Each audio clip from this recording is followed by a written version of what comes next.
ꯃꯅꯤꯡ ꯃꯈꯥ ꯇꯝꯅ ꯂꯥꯛꯄ ꯑꯗꯨꯒꯨꯝꯕ ꯃꯔꯣꯝꯗꯣꯝ ꯂꯦꯞꯆꯕ ꯃꯁꯤꯗ ꯄꯥꯟꯕ ꯂꯩꯕꯥꯛ ꯅꯤꯡꯊꯧ ꯑꯃꯠꯇ ꯃꯥꯏꯊꯤꯕ ꯐꯪꯂꯛꯇ꯭ꯔꯤꯕ ꯏꯔꯩꯕꯥꯛꯅꯤ ꯃꯁꯤ ꯃꯄꯤꯛꯂꯤꯕ ꯑꯉꯥꯡꯁꯤꯡꯗ ꯑꯩꯅ ꯈꯪꯍꯟꯖꯅꯤꯡꯉꯤ ꯃꯗꯨꯗꯤ ꯑꯗꯨꯕꯨ ꯃꯌꯥꯝꯅ ꯍꯥꯏꯕ ꯑꯥꯏꯗꯤꯑꯣꯂꯣꯖꯤ ꯅꯠꯇ꯭ꯔꯒ ꯋꯥꯈꯜꯂꯣꯟꯗꯒꯤ ꯑꯩꯅ ꯈꯤꯇꯪ ꯊꯩꯗꯣꯛꯆꯔꯒ ꯂꯥꯜꯂꯕꯁꯨ ꯉꯥꯛꯄꯤꯒꯅꯤ ꯏꯅꯤꯡꯊꯧ ꯈꯥꯒꯦꯝꯕ ꯈꯥꯒꯤ ꯂꯩꯕꯥꯛ ꯉꯝꯃꯤ ꯍꯥꯏꯕꯒꯤꯗꯃꯛ ꯈꯥꯒꯦꯝꯕ ꯀꯧꯕꯅꯤ ꯈꯥꯒꯤ ꯂꯩꯕꯥꯛ ꯀꯅꯥꯅꯣ ꯆꯤꯅꯥꯅꯤ ꯑꯗꯨꯗꯤ ꯆꯤꯅꯥ ꯉꯝꯕ ꯅꯨꯄꯥ ꯑꯃ ꯑꯩꯈꯣꯏꯒꯤ ꯂꯩꯕꯥꯛ ꯅꯤꯡꯊꯧ ꯑꯣꯏꯔꯝꯃꯤꯅ ꯍꯤꯡꯆꯥꯕ ꯆꯤꯅꯥ ꯂꯩꯕꯥꯛꯇ ꯍꯥꯠꯄ ꯉꯝꯗꯕ ꯍꯤꯡꯆꯥꯕꯗꯨ ꯃꯤꯇꯩ ꯂꯩꯕꯥꯛꯇ ꯊꯥꯔꯛꯑꯒ ꯍꯥꯠꯂꯒ ꯀꯪꯂꯥꯗ ꯅꯨꯡꯄꯥꯛꯅ ꯐꯨꯝꯃꯒ ꯊꯝꯃꯤ ꯑꯗꯨꯗꯤ ꯃꯣꯏꯒꯤ ꯃꯆꯥ ꯃꯁꯨꯗꯤ ꯑꯩꯈꯣꯏꯗꯤ ꯀꯩꯗꯧꯔꯤꯕ ꯉꯁꯤ ꯐꯥꯎꯕ ꯑꯩꯈꯣꯏ ꯉꯁꯤ ꯀꯩꯗꯧꯔꯒ ꯂꯩꯔꯤꯕ ꯏꯅꯤꯡꯊꯧ ꯄꯥꯝꯃꯩꯕꯒꯤ ꯁꯅꯥ ꯍꯥꯛꯇꯛꯇ ꯕꯪꯒ꯭ꯂꯥꯗꯦꯁꯀꯤ ꯆꯤꯇꯥꯒꯣꯡ ꯆꯤꯅꯥꯒꯤ ꯉꯝꯈꯩ ꯌꯧꯅ ꯂꯣꯏ ꯆꯟꯗꯨꯅ ꯃꯆꯦꯕꯦ ꯃꯆꯛꯄ ꯃꯈꯥꯎ ꯉꯝꯕꯤꯒꯤꯗꯃꯛ ꯅꯤꯡꯊꯤ ꯇꯨꯔꯦꯟ ꯂꯥꯟꯊꯣꯛꯑꯒ ꯕ꯭ꯔꯍ꯭ꯃꯥꯒꯤ ꯀꯣꯅꯨꯡꯗ ꯊꯥꯡꯐꯝ ꯑꯍꯨꯝ ꯍꯛꯑꯝꯕ ꯃꯤꯇꯩ ꯅꯤꯡꯊꯧꯒꯤ ꯏꯅꯤꯅ ꯈꯣꯏ ꯉꯁꯤꯗꯤ ꯑꯩꯈꯣꯏ ꯀꯩꯗꯧꯔꯦ ꯃꯔꯛ ꯑꯃ ꯑꯃꯝꯕ ꯂꯤꯁꯤꯡꯗ ꯄꯨꯔꯨꯔꯕꯅꯤꯅ ꯑꯩꯈꯣꯏ ꯃꯝꯖꯤꯟꯈ꯭ꯔꯦ ꯑꯩꯗꯤ ꯑꯉꯛꯄꯅꯦ ꯑꯩ ꯏꯇꯣꯝꯗ ꯂꯥꯟꯁꯤꯅ ꯑꯩꯅ ꯅꯨꯡꯁꯤꯖꯕ ꯄꯣꯛꯑꯦ ꯃꯔꯛ ꯑꯃ ꯑꯩꯈꯣꯏꯁꯦ ꯌꯥꯝꯅ ꯅꯨꯡꯉꯥꯏꯕ ꯖꯒꯣꯏ ꯏꯁꯩ ꯑꯀꯦ ꯑꯃꯧ ꯀꯦꯖ ꯅꯧꯖꯕ ꯃꯤꯇꯩ ꯅꯨꯄꯤꯁꯤꯡꯁꯨ ꯅꯨꯄꯥꯗ ꯑꯣꯏꯅꯖꯕ ꯁꯨꯃꯥꯏꯅ ꯂꯣꯏ ꯂꯩꯔꯕ꯭ꯔꯥꯅ ꯈꯜꯂꯝꯃꯤ ꯂꯥꯟꯅꯗꯤ ꯂꯧꯕꯤꯒꯅꯨ ꯅꯠꯇ꯭ꯔꯒ ꯁꯣꯏꯔꯕꯁꯨ ꯃꯌꯥꯝꯅ ꯉꯥꯛꯄꯤꯌꯨ ꯑꯗꯨꯕꯨ ꯉꯁꯤꯗꯤ ꯂꯥꯟꯐꯝꯁꯤꯅ ꯑꯩꯅ ꯎꯖꯩ ꯊꯃꯣꯏꯗ ꯀꯔꯤꯒꯨꯝꯕ ꯈꯔ ꯊꯧꯅꯥ ꯂꯩꯕ ꯃꯤꯇꯩ ꯅꯨꯄꯤ ꯂꯤꯁꯤꯡ ꯂꯤꯁꯤꯡꯅ ꯉꯁꯤꯗꯤ ꯃꯔꯩꯕꯥꯛ ꯃꯔꯝꯗꯝ ꯀꯟꯕꯒꯤꯗꯃꯛ ꯊꯣꯛꯑꯦ ꯑꯩꯒꯨꯝꯕꯁꯤꯗꯤ ꯃꯇꯥꯏꯗ ꯂꯩꯈ꯭ꯔꯦ ꯌꯥꯎꯕꯕꯨ ꯉꯝꯗ꯭ꯔꯦ ꯌꯥꯎꯖꯕꯕꯨ ꯉꯝꯗ꯭ꯔꯦ ꯃꯇꯥꯏꯗ ꯂꯩꯈ꯭ꯔꯦ ꯌꯥꯝ ꯁꯣꯟꯕ ꯑꯣꯏꯖꯔꯦ ꯏꯄꯥꯅ ꯏꯔꯩꯕꯥꯛ ꯏꯔꯝꯗꯝꯒꯤ ꯀꯩꯒꯨꯝꯕ ꯈꯔꯗꯪ ꯇꯧꯔꯝꯃꯕꯁꯨ ꯑꯩꯗꯤ ꯑꯁꯣꯟꯕ ꯃꯆꯥ ꯑꯣꯏꯔꯦ ꯑꯗꯨꯕꯨ ꯃꯊꯧꯅꯥ ꯃꯔꯩꯕꯥꯛ ꯅꯨꯡꯁꯤꯕ ꯅꯤꯉꯣꯜ ꯀꯌꯥ ꯏꯃꯥ ꯀꯌా ꯑꯃꯗꯤ ꯏꯁꯨꯡ ꯏꯃꯥꯟꯅꯕꯤ ꯀꯌꯥꯅ ꯁꯣꯔꯣꯛꯀꯤ ꯃꯆꯤ ꯃꯆꯤꯗ ꯃꯔꯩꯕꯥꯛ ꯀꯟꯗꯕ ꯌꯥꯗꯦ ꯆꯦꯜꯂꯤ ꯊꯋꯥꯏꯅ ꯄꯣꯟꯊꯥ ꯄꯤꯔꯤ ꯁꯤꯒꯤ ꯊꯃꯣꯏꯁꯤꯕꯨ ꯑꯩꯅ ꯀꯔꯝꯅ ꯅꯨꯡꯉꯥꯏ ꯀꯔꯝꯅ ꯀꯩ ꯇꯧꯒꯗꯒꯦ ꯍꯥꯏꯕ ꯄꯦꯟꯗꯕ ꯃꯌꯥꯝ ꯑꯃꯅ ꯐꯨꯝꯃꯒ ꯌꯥꯎꯖꯕ ꯉꯝꯖꯗꯕꯒꯤ ꯄꯦꯟꯗꯕ ꯑꯃꯗꯤ ꯊꯣꯛꯄ ꯉꯝꯗꯕꯒꯤ ꯊꯃꯣꯏꯗ ꯐꯨꯝꯕꯗோ ꯏꯆꯥꯒꯤ ꯅꯨꯡꯁꯤꯕ ꯃꯐꯝꯁꯤꯗ ꯐꯣꯡꯗꯣꯛꯆꯅꯤꯡꯗꯨꯅ ꯂꯥꯛꯆꯕꯅꯤ ꯏꯆꯥ ꯀꯌꯥꯅ ꯃꯔꯩꯕꯥꯛ ꯀꯟꯒꯗꯕꯅꯤꯅ ꯂꯥꯟꯕꯟꯗ ꯉꯥꯛꯇꯨꯅ ꯂꯩꯒꯦ ꯃꯁꯤꯒꯨꯝꯕ ꯀꯌꯥꯁꯤ ꯎꯔꯒ ꯈꯨꯟ ꯉꯥꯛꯄ ꯏꯆꯥꯁꯤꯡ ꯏꯔꯩꯕꯥꯛ ꯀꯟꯅꯕ ꯑꯔꯥꯝꯕ ꯑꯣꯏꯔꯦ ꯈꯨꯗꯤꯡꯃꯛ ꯎꯔꯒ ꯑꯩꯒꯤ ꯊꯃꯣꯏꯗꯗꯤ ꯑꯩꯗꯤ ꯃꯌꯥꯝꯗꯒꯤ ꯋꯥꯈꯜ ꯇꯣꯉꯥꯜꯂꯦ 이래이박 소이드는 간방am gani 하이버게 제 파타자바세 이기 토모이들 레자이 아이닝 아코이닝은 나로이시 이래이박 이름담 간시 ngasi aroi boy na igi thamoi gi wahaya matang phongdok chanimi ai khoi hau khiba punsi khongjatta irei pagi ramdam kai dongki marak ama kari tawi ngasi kai dongri ngasi kana na kari tawri haujik ai khoi kai donggadage hai ba wahai se microphone da hai draga su stage da ngang bana wahai ama oi raga su mangon machi da phak ani tharaga phamindaraga wata na ba sangoi da wata na ba matam mamagi pai puna yum thong khudinge konungda Lani ama mamta badong na koi karai jaga da nupi ama nupa mi imung kudinge nupi oile nupa oile ni imung kudinge karai da wata na sige ai na hai ba wahai khara handok na mana hai ba wahai khara handok hanjin tong na raga pun mali sing amada ai koi huzik kai dau ga dage hai ba se sida amuk dang di rai ba kiram dam se chamin na si hai ba ai gi apil si makak dang tau jaraga ai mayam dagi kaina na ba ya thang lau jari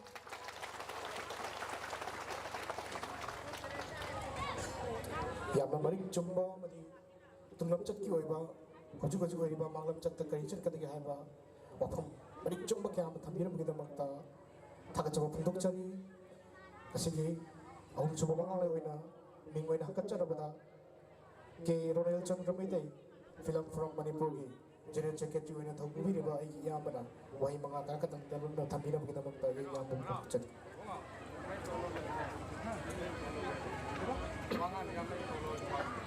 ahan bumata lamdam sibu koliba do bendabu sida thagon jerga bendu lapiba timbiba mem pura koi artist hoina lejabani dokta lan naksusan di namete dokta ko koi artist ki thamoi se yamna yeli habi tai lan si hek sabi nuki sabi mehenjala robsi ki batunda Miss Maya Mama koi preview tau zegi hai bidi isai bidi short film film फाउदा तुम कोई उस थोड़ा नीला सिगा मरी नहीं लगा कोई ना मथंग मथंग कोई ना इसे मैम से कोई की सुम कोई ना प्रीमियम तो जब मतलब दा कोई ना जैसे ऐसा लक्ष्री बसे कोई की सनुपा युवराज की कनो से उबदा सिल्लो का कोई ना तीन लाव बाबा पोक्स की आई था मोइदा प्रेम सुमयम कापगा तुम मिल आहत बदा mana magi apu poma pagi sigi statue si hek ki mathak sida mana khazaida kogi nusi bagi koi kisto ba haiba tare english ki lon da adugi siddu maga aduga kogi inauna kogi landform amada maru yaudre harga nokna torka da havet lekhoki bagi acting kem top da kogi adu ba koi director na producer na sembirek liba team tu dah apa dah minit mangagi saya tu dah apa tu dah kamu mesti apa apa dah mulai coba juga maya mama apa ni maya mama apa film from the thousand bidai apa ni so yang jam matab dah apa tu fazat dia habis nanti tuan ba apa ni saya sini tahu pasal tu pa mahal matau tu uzawab faham ba sebelum bas sen ani home horen minit mangagi saya dah apa dah थेंगनरीबा लांसदा थेंगनरीबा दुगा लांसदा कोइना लेहौरीबा कोइगी इमुंग मनुंगदा फावरंगदबा अदि पिकलिबा ngang gi wakanda mana akoigi zaki lamani haiba wakti ko ngang gi nuai lamani phuni wakanda suba ino da फावरंग कोइगी कोइगी music video ma photo pirak pase masi koi film prom gi makai de gi thagat sadaba gamje masi gi ai ki film family budi ore moi crew members sing irakliba maroi na koi bisal tabu producer su lyrics su olbo male ai gasi da khagjabni masak su bagi ira iba thim adigi ma suba album ma akoi gi reality da based over ma puthopagi wakhalon harok ibase koi abadu mateng pambiri ba production team puna pu ai thudopa tei maram di haijaring du film gi akoi gi mana lejaru badina thagat pa photo sari duga timiri ba mayam punamak digi sim tan thamjaraga wai tan thamjabasida sidai tinjija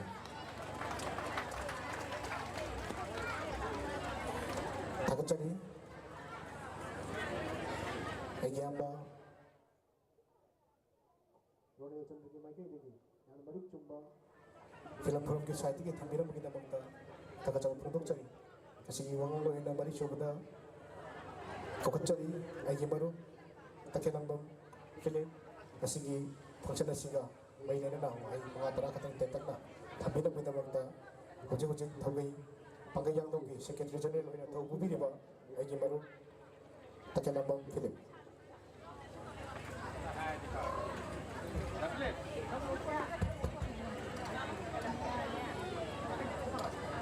ꯑꯍꯥꯟꯕꯃꯛꯇꯗ ꯂꯩꯀꯥꯏꯁꯤꯕꯨ ꯀꯣꯟꯕꯤꯔꯤꯕ ꯏꯕꯨꯙꯧ ꯏꯕꯦꯟꯗꯧꯕꯨ ꯏꯊꯥꯅꯨꯡꯗ ꯆꯦꯠꯅ ꯊꯥꯒꯣꯟꯅꯖꯔꯒ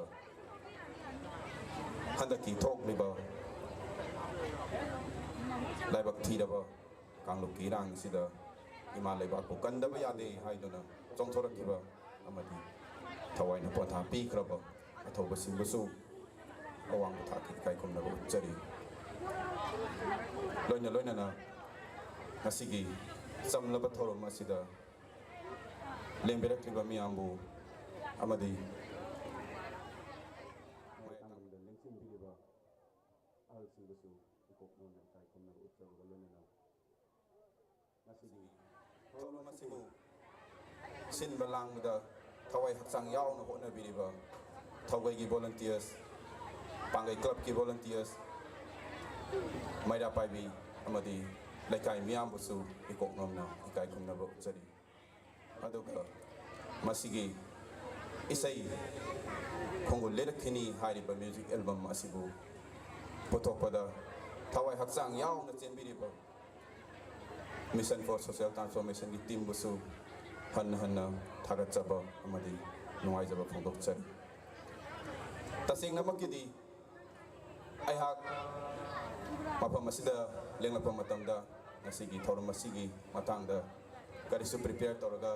ꯂꯥꯛꯆꯗꯦ prepare ꯇꯧꯕꯒꯤ ꯃꯇꯝꯁꯨ ꯂꯩꯖꯗꯦ ꯑꯗꯨꯕꯨ ꯄꯨꯛꯅꯤꯡꯒꯤ ꯑꯣꯏꯕ ꯋꯥꯍꯩ ꯑꯃꯈꯛ ꯑꯃ ꯑꯅꯤꯇꯪ ꯇꯦꯜꯂꯕ ꯃꯇꯝ ꯑꯁꯤ ꯂꯧꯖꯔꯒ ꯐꯣꯡꯗꯣꯛꯆꯕꯒꯤ ꯇꯥꯟꯖꯥ ꯑꯗꯨ ꯂꯧꯖꯒꯦ ꯃꯔꯛ ꯊꯠꯅ ꯃꯤꯐꯝ ꯑꯁꯤꯕꯨ ꯌꯥꯎꯕ ꯂꯥꯛꯄꯤꯔꯤꯕ ꯃꯌꯥꯝꯅ ꯑꯗꯣꯝ ꯑꯗꯣꯝꯒꯤ ꯑꯉꯥꯡꯁꯤꯡ ꯑꯗꯨꯕꯨ ꯐꯥꯖꯟꯕꯤꯗꯨꯅ ꯃꯤꯐꯝ ꯑꯁꯤꯕꯨ ꯃꯄꯨꯡ ꯃꯔꯩ ꯐꯥꯕ ꯃꯤꯐꯝ ꯑꯃ ꯑꯣꯏꯅꯕ ꯍꯣꯠꯅꯕꯗ ꯃꯇꯦꯡ ꯄꯥꯡꯕꯤꯌꯨ ꯍꯥꯏꯅꯁꯨ ꯃꯤꯐꯝ ꯑꯁꯤꯕꯨ ꯌꯥꯎꯕ ꯂꯥꯛꯄꯤꯔꯤꯕ ꯃꯌꯥꯝꯒꯤ ꯃꯐꯝꯗ ꯁꯤꯟꯖ ꯂꯥꯡꯖꯔꯤꯕ ꯃꯥꯏꯀꯩꯒꯤ ꯃꯍꯨꯠ ꯁꯤꯟꯖꯔꯒ ꯍꯥꯏꯖꯔꯤ ꯑꯩꯈꯣꯏ ꯌꯥꯝꯅ ꯂꯨꯔꯕ ꯃꯇꯝ ꯑꯃꯗ ꯍꯧꯖꯤꯛ ꯂꯩꯔꯤꯕꯅꯤ ꯂꯥꯟꯒꯤ ꯃꯇꯝꯅꯤ ꯍꯥꯏꯔꯒ ꯑꯩꯈꯣꯏꯅ ꯅꯣꯔꯃꯦꯜ ꯂꯥꯏꯐ ꯑꯃ ꯍꯤꯡꯕꯒꯤ ꯃꯑꯣꯡꯗ ꯁꯨꯝ ꯂꯩꯕ खितंग एक कोमथोरपगा हानागी मतौगुम इसै नोंमाय इंजांग अहौब चाबा नॉर्मल लाइफ अमा अदुम रिजुम तौनब होनबा मसिना कदाय द सोइथरके हारगा अकोइगी अपुनबा मसागनबा ngasi अकोइना होनरिबा असिदा चाउना चैथेंग अमा पिरकली मसिबु अकोइ मयाम अमुक्तंग मतम चाना ज्ञान तामिनद्रगदी अकोइना सागलकलिबा अपुनबगी मंगलान असि कदौनुंग दमंग फाउनबा ngamloi chumi mamangda wanganglo ibiriba akoigi ise komal leimana haibirami aidi wakan tongali hai adubu ise aina haijari ise ge wakan tongan manate ise ge wakan adu achumba wakan ni wakan tongali budi ngasi luraba tanja asida seriousness ama waliba lumna lawba ngamdriba maitai khunai da leiriba mioi mioi singa sine wakan tongali budi ngasi karamba society akoi gi samaj se karamba firum da leire chumna khanba wakandi wakan tongan moi no urak adu ga lana chali wakan buda normal loiba wakani normal loiba structure ni haina khandarak ni ipa ipuna yam thona phana thang ta ngalamba khunai do ngasidi technology me am chawkalak la bokta akoi isana sabong atok sak bang ngamangtre akoi nadi beli gi piklaba jaga asida leiraga manipur kai be yaro haina lauri adubu yembiu ukul dagi chuchanpur tamenglong dagi pharzol pak chawraba manipur gi jaga asida akoi kadai bawo chatpa yabage haido mayam munna khallaga yembiu अकोइना लाउजब गतनी अदुबो अकोइ tension बेयादे अदुना अकोइना तौगदबसे वा हायबसे स्ट्रेटेजिक ओइना लांथिंगना दब यादे ममांगैदा पावर वारगी स्ट्रेटेजिस मैमना नैनरंबा लालोंग मैम अकोइ नैना दब यादे आइगी येंगनबदो आइगी मरुमनी खंगदबनी मसी स्ट्रेटेजी मयाम अमा फॉलो तौरकांदा अकोइ लाना सि माइ पाक पंगंगदौरिबनी पुनसन बयादे हारिबा मैदै खुनाइ अकोइ पुनसन नबकन होना दब यादे पुनसन नबकन होना सि 1949 दा 1949 की ममांगदा China ngasi super power oidiba China asi 1949 की ममांगदा कसुमो मरिल दाना लेरबा नते 1949 दा Chinese revolution thokra motungda ngasi 1949 dagi 2024 da yembiu China na kai kari karamba phibam da lei ga habdo makoi ngasi di world ki super power oidana USA matik mathong na leire powerful oire haiba USA ka pang sangdam na duna lantheng na mangam bagi sakti leire ngasai da zo wangang loi oibiriba ise koman leiman haibirami China ase kanalo pikraba maitai leipak kang leipak na chatlaga khudum chalali balam akoi ipa ibu ningthau khagemba ningthau na lausal lam balam ni so haibirami asumna Manipur ki makada kanglaipa ki makada lairabalam ngasidi kam thena chawkatuna malem gi kallaba super power mo waikre hajaning ni bawa phamdi koi thenglaba su thengna amata oina kanna hona duna economy da social structure da political power da akan ba matay kunay ama oina ba hona ba haibe wakalon da koi kan na hona minasi haiba ga loina na ngasi athoba somen kumar gi athoba somen kumar na thambiramba pigliba isa asida phawliba pe da ihul laman khuping ba ihul la du hena masidagi hena chauwa web ama salotona maitai khunai bu kanna bagi damakta maru kaya khunba ngamnaba honariba sida mating pangbiriba mayambu hanna kai kom na butsa baga ngasi athoba somen kumar gi isa no pa Hawizam Yubras na mangliba manglan Kongul lida kini haiba isai amadi nung da siliba kongol liriba sida ibudo pakhang mana thawjan ba oisanu haina thawni jari masi haijaraga matang asida agi wafan tension jage kanglai pagi mana yai pare 당첨이 바로 takil 필름 나 야망 머리 좀 wafam kala thamira bagi damakta takachang punduk chabu kala na natamasi thingja lagla bani na wangang loi na kopthok chake wangsangom bisang maitai mission for social transformation tinggi baru chenbiraga asigi music video album asi release tabugi asigi matangda wanungai kitang share kita damakta bisang maitai budang kita kecil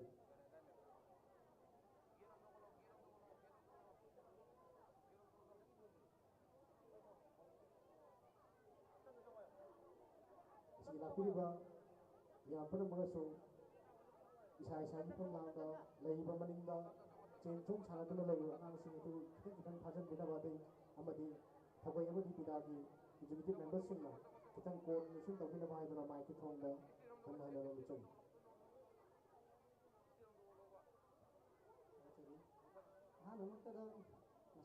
masibu mapung phanabagidamta aikogi maruoiba thodang ama isagi daitane khalaga mapung phanabagita lembirero jaguru na koi ka kuna bachari loina ngasigi thoram asibu yengba lembireba mapung phanabagita lapiriba maya puna koi ka kuna bachari ai wangang de kesu khangja haijaba nate adobo koi thoram sigi padama oina ai awanu ai kitang share tawjage khongol lera khini hairiba sai asi ai ahanmoda sai sigi oiba itin horak bje mapoina koi athauba somen kumar gi ningoina panjarabada athauba sigi aroi boina magi thawai tharanda youtube adu phawda monda lai yauri ba thawna haibadi sidau lai ba punsi amada ekoi je sidau lai ma chang aktani adubu siramba ekoi iramda ngakna dong ta no no ba thana phana thengna ba ngamba thawba ma ekoi marak yaurga lai loina adugi thawna adu ekoi purimata yauri haiba ekoi upam thoi lehori masa masu oirba imu manu punima aigi thawai ama chakhi matamna nungai ba hunade adugo isai ase aina khut thaja matamda sengna yam kijagi